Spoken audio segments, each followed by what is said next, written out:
Alhamdulillah, hamdan katsiran thayyiban mubarakan fi wa mubarakan alaih kama yuhibbu rabbuna wa yarda. Asyhadu an la ilaha illallah wahdahu la syarikalah wa asyhadu anna Muhammadan abduhu wa rasuluh alladzi la nabiyya ba'dah. Alhamdulillah, ikhwatu fillah, kita bisa bertemu kembali setelah sekian hari. Kita bisa bertemu di dalam majelis ilmu. Semoga Allah melancarkan setiap urusan kita, karena tentunya apabila kita ingin dimudahkan dalam majelis dunia, maka mudahkan pula juga kita langkah kita dan upaya kita di dalam majelis akhirat, ya, yang salah satunya adalah majelis ilmu. Yang kita akan lanjutkan seputar tauhid,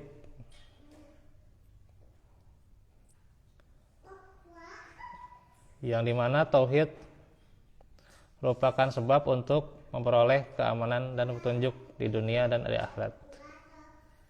Allah Ta'ala berfirman, alladzina amanu wa lam yalbisu imanahum bidzulmin ulaika lahumul amnu wa hum muhtadun. Orang-orang yang beriman dan tidak mencampur adukan iman mereka dengan kesyirikan. Ya, kezaliman di sini adalah syirik. Mereka itulah yang mendapat keamanan dan mereka itulah orang-orang yang mendapat petunjuk. Surah Al-An'am ayat 82. Keamanan itu berada di tangan Allah, ya. Dan Dia tidak akan memberikannya kecuali kepada ahli tauhid yang beribadah dengan ikhlas padanya. Jadi seseorang mendapatkan sebuah keamanan itu, ya, itu karena ketauhidannya. Ya. Maka kalau kita ingin hidup kita aman dunia akhirat, di antaranya adalah dengan tauhid. Urusan kita aman, di antaranya harus bertauhid, ya, menjadi ahli tauhid. Ingin mendapatkan kelapangan, jadilah ahli tauhid, ya.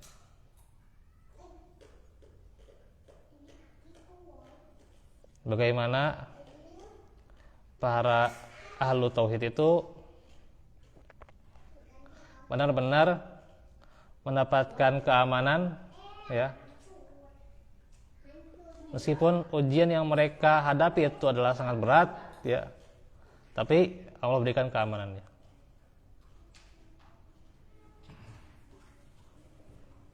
Para nabi juga diberikan keamanan, ya,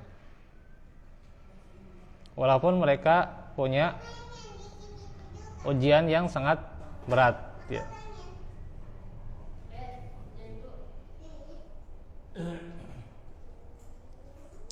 Dan yang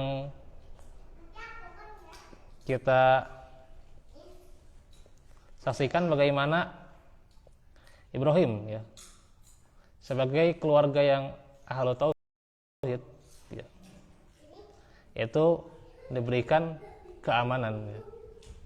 Walaupun ujiannya sangat berat, ya. Bagaimana Ibrahim dulu, ya, dia katakanlah sendirian, ya, beriman. Kemudian juga sampai pada akhirnya juga hanyalah Nabi Lut, ya, Lut itu pamannya Ibrahim, ya.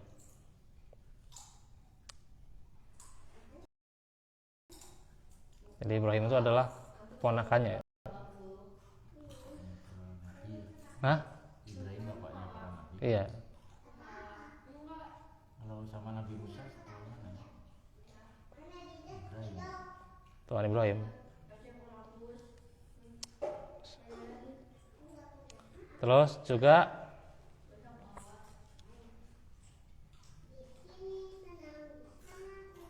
Siti Sarah ya, yang beriman, sampai ya, bagaimana mereka mendapatkan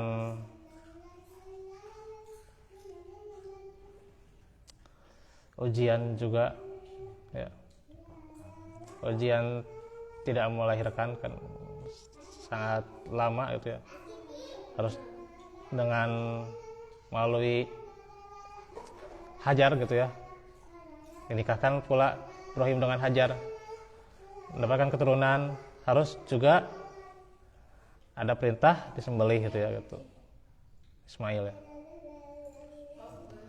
Tapi bagaimana akhirnya setelah itu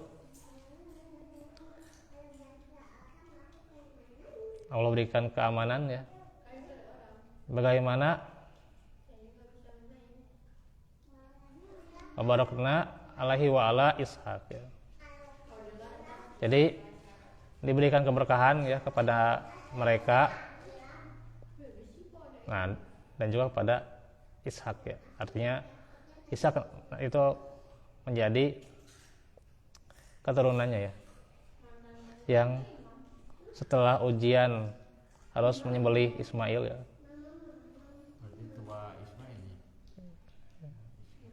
Iya. Terus bagaimana Ishak ya?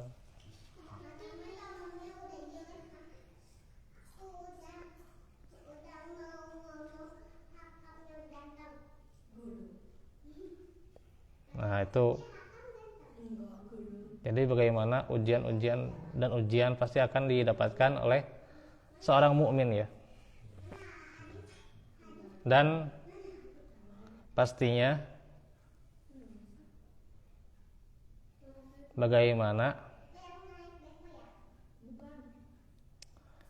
seseorang itu bisa mendapatkan keamanan asal dia bertauhid ya.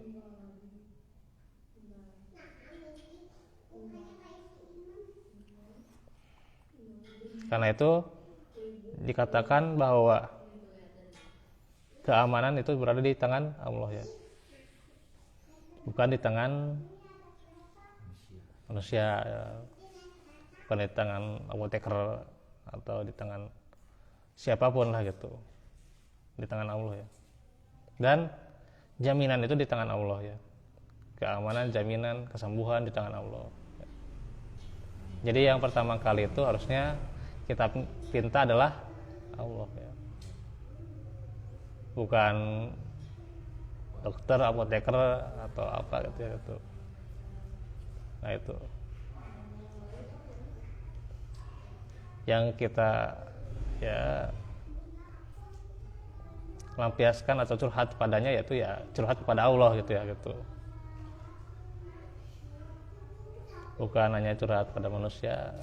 Kadang curhat tidak berujung gitu ya gitu, kadang curhat menghasilkan kecewa dan sebagainya, karena Allah telah memberikan jaminan ya gitu. Ya, ini yang kita harus perhatikan ya. Manusia, dokter, apoteker atau apa itu namanya, itu cuma wasilah ya. Wasilah ya. Iya. Ya nomor satunya itu ya Allah ya.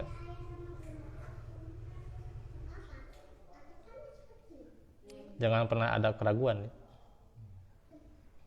Nah, ini emang berat sekali ya kedudukan seperti ini.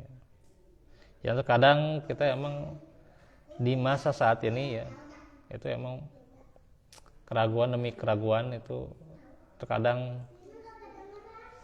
didapatkan ya oleh seorang muslim, apalagi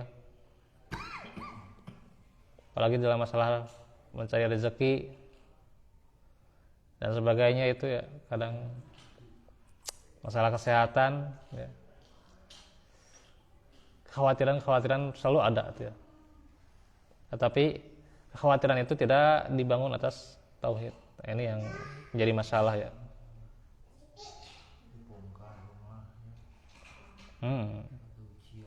Nah itu juga ujian.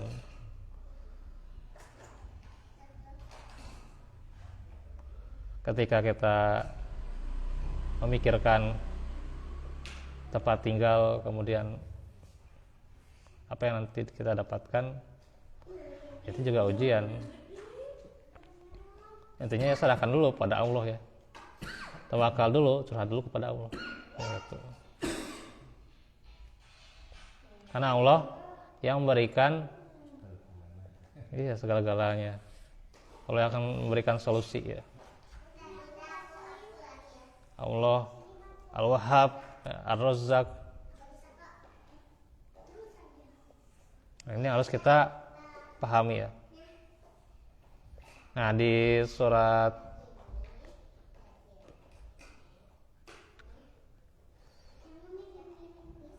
itu ini udah di ini ya.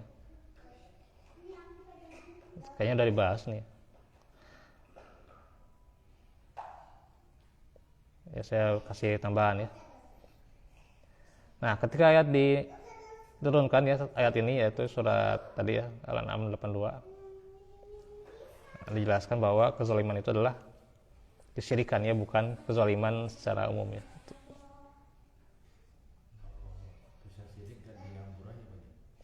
Ya, dosa syirik pasti tidak akan diampuni kalau terbawa mati ya.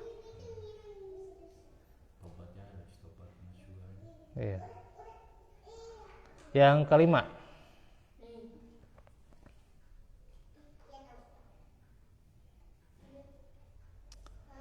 tauhid adalah keyakinan yang terbebas dari cacat atau kontradiksi. Berbeda dengan berbagai agama dan keyakinan yang lain, Allah menerangkan hal itu. Afala yatadabbaruna al-Qur'an walau kana min indillahi lawajadullaha kecil tuh santai. Walau kana min indillahi lawajadu fihi ikhtilafan katsira. Maka apakah mereka tidak memperhatikan Al-Qur'an? Kalau kiranya Al-Qur'an itu bukan dari sisi Allah ya, tentulah mereka mendapat pertentangan yang banyak di dalamnya ya. Lawajadu fihi ikhtilafan katsira. An-Nisa ayat 82 ya. Tulisannya ini agak ini. Karena itu agama dan keyakinan yang difabrikasi dan diadakan manusia tentu akan banyak mengandung cacat ya. Kita lihat bagaimana cacatnya agama-agama ya, buatan manusia ya. Gitu ya. Ya kita sudah tahulah gitu ya. Saya nggak berbicara panjang ya. Tapi pasti kita temukan ya, kalau agama selain Islam itu ada kecacatan ya di zaman sekarang ya. Setelah Islam itu dijadikan satu-satunya agama yang diterima ya, maka agama lain itu ya, agama lain itu pasti akan ada kecacatan ya gitu.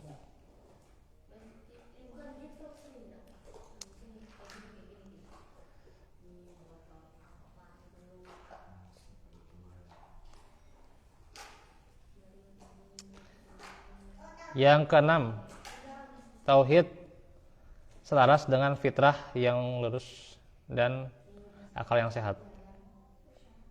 Karenanya tauhid adalah agama fitrah. Apabila seseorang dibiarkan hidup begitu saja sesuai dengan fitrahnya, niscaya dia akan menerima agama yang melandaskan tauhid. Karena itulah yang sejalan dengan fitrah manusia. Itulah fitrah yang disebutkan dalam firman Allah, fa'aqim wajhaka lid-dini hanifa fitratallahi allati fataran nasa 'alaiha la tabdila li khalqillah. Nah ini lam jalalahnya, ini kolamnya satu ya.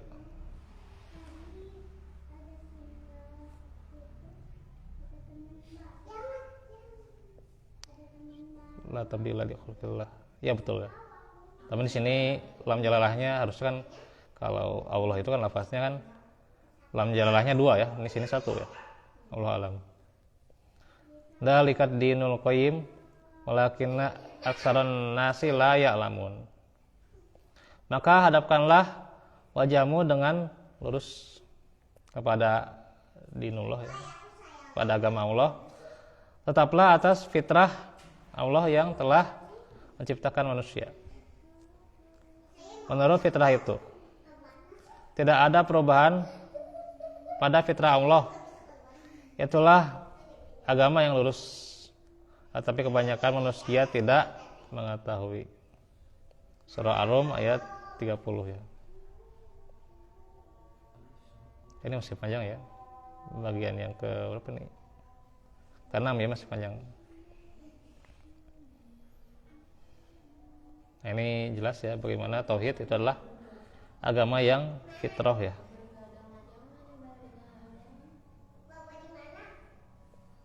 Di lain pihak kesyirikan keluar dan menyimpang dari fitrah ya. Kesyirikan itu menyimpang dari fitrah ya.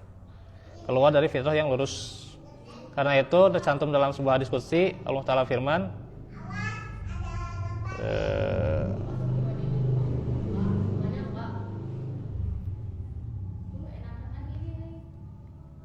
Inni khalaqtu ibadah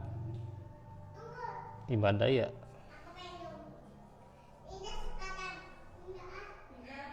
Ya ibadah ya.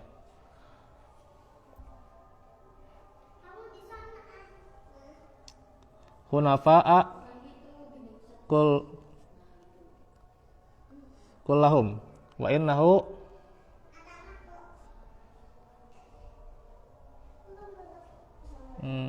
atan humus syayatinu